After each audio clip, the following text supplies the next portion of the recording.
Sensational. Subscribe. Like, comment, and subscribe. Like, comment, and subscribe.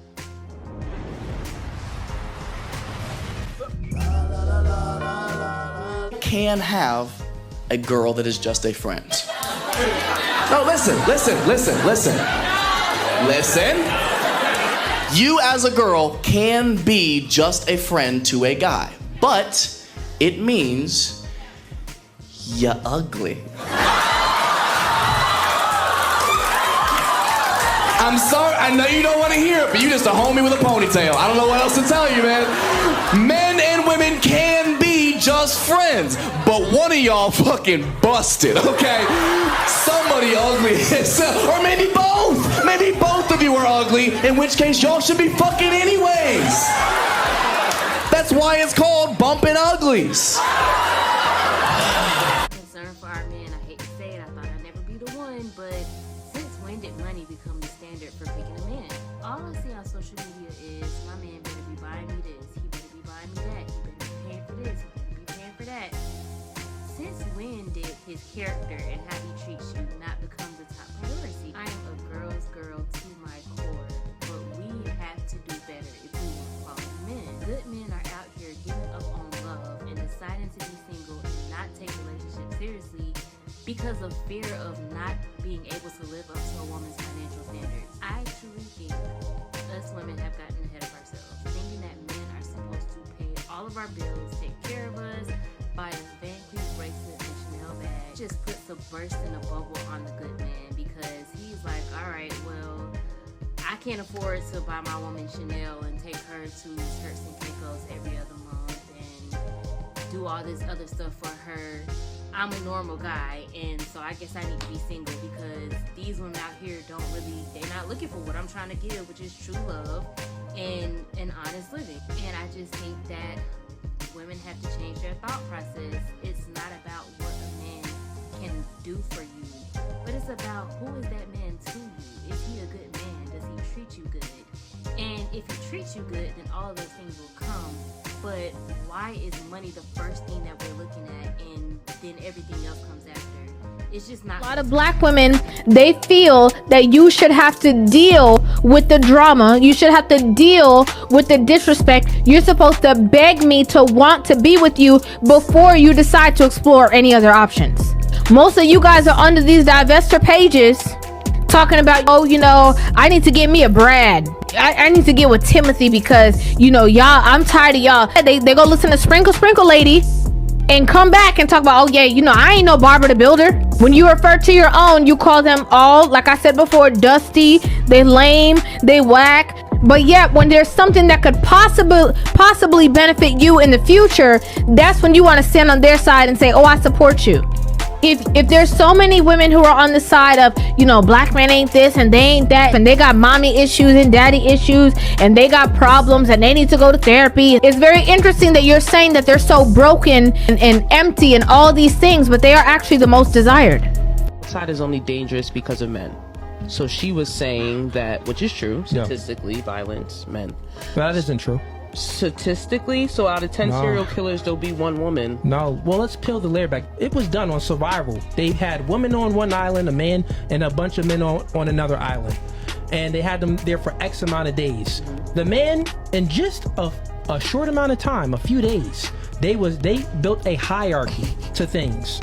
The woman worked as a committee. They tried to do everything equal. So let me explain to you how a world would operate with only women and how a world would operate with only men. And you got to think about it. Nature killed more people than any wars and anything you could never imagine. So think about that. And men, we built infrastructure to protect the woman from nature. We build houses and stuff like that to protect the woman. We give you this comfortability for you. In a world that men do bad things. And men like us, we hold those men accountable. We tell those men, stop being emotional. As soon as I get done with the black America, watch out, modern feminists, because I'm coming for you. It's gotten ridiculous. Feminism has been radicalized, okay? Make no mistake. This is not the feminism that appeared in the 19th century when women had actual issues and we weren't allowed to vote and we did not have equality in society. This is not what this is, okay? Feminism today is a means to demonize men. It has nothing to do with women, actually. It has everything to do with men, right? It is the practice that women are victims, and it is the practice that women can use their victimhood to take down men. There is something extremely wrong with modern feminism and the people that are leading it, and make no question, if the idea is only to attack men, this entire movement is actually about men and not women. Why is it nowadays that so many women only love men under conditions while they expect the men that they're going after to love them unconditionally?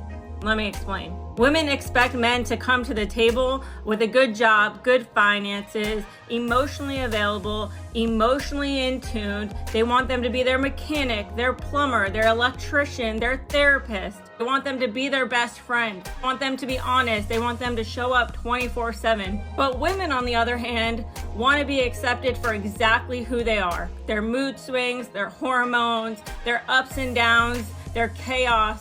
They want to be loved for having 3 degrees, starting small businesses, being a boss-ass bitch. She never has to change, by the way. If anything goes wrong in the relationship, he's expected to change. And the reality is that these types of women only think about me, and these men are always thinking about we.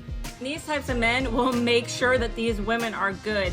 They will make sure that they're well taken care of. They will be the therapist, the mechanic, the fixer-upper, the person that puts in the effort into a relationship, all while simultaneously hearing that what he's doing is not good enough, and that she only loves him based on the amount of money or what he can provide.